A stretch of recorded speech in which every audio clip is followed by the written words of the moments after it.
സംസ്ഥാന secretary MV. Govindan മാധ്യമങ്ങളുടെ മുന്നിൽ എത്തിയിരിക്കുന്നു. ഒരുപക്ഷെ സർക്കാർ ഗവർണർ നിലപാട് വ്യക്തമാക്കും. കേന്ദ്ര ഗവൺമെന്റിന്റെ പൂർണ്ണമായ പിന്തുണയോടുകൂടിയാണ് ഈ വിഡ്ഢിവേഷം യഥാർത്ഥത്തിൽ ഗവർണർ കിട്ടിക്കൊണ്ടിരിക്കുന്നത്. നിലവിട്ട നിലപാടാണ് അദ്ദേഹം സ്വീകരിക്കുന്നതെന്നും ഭരണഘടനാപരമായിട്ട് ചെയ്യേണ്ടുന്ന ഉത്തരവാദിത്തങ്ങൾ നിർവഹിക്കാതെ ഭരണഘടന ബാഹ്യമായ രീതിയിലുള്ള ഇടപെടലുകളും സാധാരണ മനുഷ്യന് ചിന്തിക്കാൻ സാധിക്കുന്നതിന്റെ അപ്പുറത്തുള്ള നിരവധിയായ പ്രവർത്തനങ്ങളുമാണ് അദ്ദേഹം നടത്തിക്കൊണ്ടിരിക്കുന്നത്. മിഠായി തെരുവിൽ മിഠായിയും അതുപോലെ തന്നെ നമുക്കെല്ലാം അറിയുന്നത് പോലെ കോഴിക്കോടിന് അരുവയും ഒക്കെ വാങ്ങാൻ പോയ ചിത്രം നമ്മളെല്ലാം മനസ്സിലുണ്ട്. അതൊരു സെക്യൂരിറ്റി ഉണ്ടായിരുന്നില്ല, ഒരാളും വേണ്ടി വന്നില്ല. ഇവിടെ ഒരു കടയുടെ മുമ്പിൽ കയറി ഇരുന്ന് അവസാനം പത്രക്കാർ പോലെ 1000 രൂപ അവർക്ക് കൊടുക്കുകയും ചെയ്തിട്ടുണ്ട് എന്നാണ് പറയുന്നത്.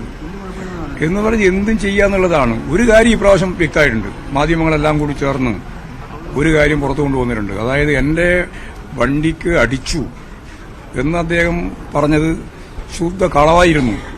അപ്പോൾ അദ്ദേഹം പറയുന്നതിൽ വലിയ ഒരു ഭാഗം കളവാണ് എന്ന് രാജ്യത്തിന് മനസ്സിലാക്കാൻ സാധിക്കുന്ന രീതിയിലാണ്. SFIക്കാരും കരിങ്കൊടിയൊക്കെ വേറെ എവിടെയോ ആണ് ഉണ്ടായിരുന്നത്. അതിന് എത്രയോ ദൂരെയാണ് വാഹനം നിർത്തിയിട്ട് അദ്ദേഹം അങ്ങോട്ടേക്ക് പോയത്. ആക്രോശിച്ചുകൊണ്ട് അങ്ങോട്ടേക്ക് പോയത് എത്രയോ ദൂരെയാണ്. അപ്പോൾ അവരാരും വാഹനത്തിന്റെ അടുത്തേക്ക് എത്തിയിട്ടേയില്ല.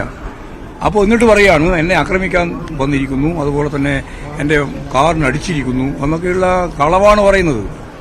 അതിനല്ലേ കളവെന്ന് പറയാ, അല്ലേ? സംഭവം ഇല്ലാതൊന്നിനല്ലേ കളവെന്ന് പറയുന്നത്. ആ കളവാണ് ഗവർണർ പറയുന്നത്. അതിപ്പോ പകൽ വെളിച്ചം പോലെ മാധ്യമങ്ങളും എല്ലാം കൂടി ചേർന്ന് ആ കാര്യം അങ്ങോട്ട് ശരിയായി കാണിച്ചപ്പോൾ അദ്ദേഹം പറയുന്നത് തെറ്റായിരുന്നുവെന്നും കളവായിരുന്നുവെന്നും ആളുകൾക്ക് ബോധ്യമായിട്ടുണ്ട്. അപ്പോൾ ഉദ്ദേശം എന്താ പറഞ്ഞാൽ ഇവിടെ എന്നെ ആക്രമിക്കുന്നു എന്ന ഒരു നില വരുത്തി കേന്ദ്ര ഗവൺമെന്റ് അതിന്റെ മേലെ നിലപാട് നടപടി ഒക്കെ ഉദ്ദേശിച്ചുകൊണ്ടാണ് ഗവർണർ ഇതുപോലുള്ള വിഡ്ഢിവേഷം, ഞാൻ ആദ്യം പറഞ്ഞത് തന്നെയാണ്, വിഡ്ഢിവേഷം കെട്ടിക്കൊണ്ടിരിക്കുന്നത്. അതൊന്നും കേരളീയ സമൂഹത്തിൽ ഏശാൻ പോകുന്നില്ല. ന്യായമായിട്ടും സത്യസന്ധമായിട്ടും ശരിയായ രീതിയിലും രാഷ്ട്രീയ പ്രവർത്തനം നടത്തി മുമ്പോട്ടേക്ക് പോകുന്ന ഒരു ജനതയുള്ള നാടാണ് കേരളം.